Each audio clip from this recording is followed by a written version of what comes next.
You mentioned recently in an interview that there may be some members of Congress who are personally compromised by this, and they don't want the truth to get out. Can you expound on that?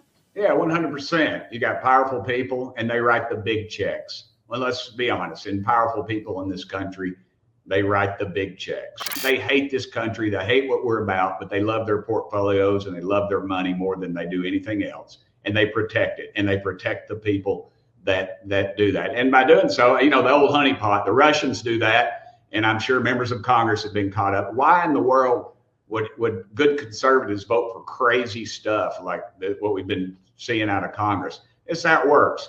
You're visiting, you're out of the country or out of town, or you're in a motel or bar in DC, and whatever you're into, women or men or whatever, comes up, and they're very attractive and they're laughing at your jokes, and you're buying them a drink. Next thing you know, you're in the motel room with them naked, and next thing you know, you're about to make a key vote, and what happens? Some well-dressed person comes up and whispers in your ear, "Hey man, there's tapes out on you. Were you in a motel room on whatever with whoever?"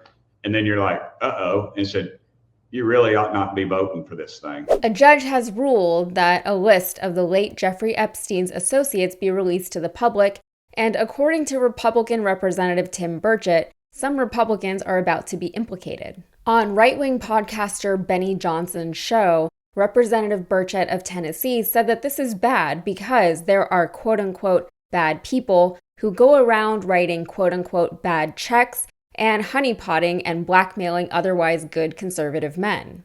If you don't know what a honeypot is, it's the idea that you can lure someone in with honey.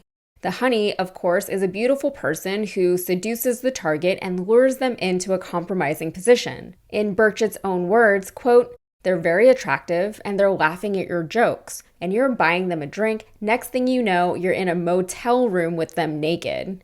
And I love how in this scenario, it's a motel, not even a hotel. Anyway, at that point, it's too late. They've got you. Once the target has been captured, they've been primed for blackmail or whatever else. And yes, that sounds terrible, but one way to avoid a honeypot is to not go back to motel rooms with strange people, especially not while publicly aligning yourself with the party of so-called family values. Because getting caught in a motel room with a stranger isn't necessarily career-ruining stuff, but if you're going around trying to appeal to a religious conservative voting base, it's certainly not great. According to Burchett, after the honeypot, a well-dressed person will approach you just before a big congressional vote, tell you that they've got the tapes, and then threaten to release them if you don't vote the way they want you to vote. There is still no word as to who they are. Earlier this week, he also mentioned that some of his congressional colleagues might be compromised if that list of Epstein associates gets released next month.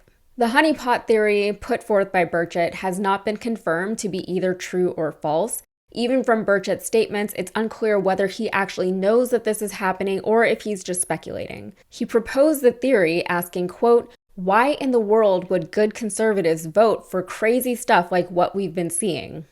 Burchett also said something kind of interesting. He said, quote, "No man or no woman is an island, and they know what to get at. If it's women, drugs, booze, it will find you in DC and in most elected offices. And that's what people in power and influence do." Now, he seems to have a lot of empathy for his fellow congressional leaders, who I'm assuming are not the people he's referring to when he talks about people in power and influence. I'm trying not to get derailed here, but I really wish that Republicans would extend that empathy to their actual constituents once in a while. From that statement alone, he seems to understand that people are individuals who live and deal with very individual circumstances and demons. But that understanding seems contrary to many Republican positions and ideals. But moving on, I'm not saying he's lying. I'm not saying he's telling the truth. How would I know? I don't know what goes on in DC. I don't live there. I don't work there. I'm not in Congress. Several outlets have tried to reach Burchett for comment and for clarification on his remarks, but he hasn't gotten back to any of them. Burchett did, however, mention that the Netflix show House of Cards is more of a documentary about DC than it was ever a fictional narrative. Now, if you were to ask me, though, I don't see why it wouldn't be closer to what we saw in House of Cards than not. I'd assume that there's already a significant amount of dirty dealing in Washington, even if you just consider the lobbyists and the special interest groups and the fundraisers, All of that, even without the honeypots, are more than enough to suggest that there are compromised individuals in Washington. And Burchett's not the only member to have suggested as much. Still, Burchett's angle that good conservatives are getting honeypotted is funny because only a bad conservative could fall for a honeypot. All right, that's it for me. If you got anything out of this, please like the video, subscribe to my channel, and check out my podcast, Modern Context. Thank you.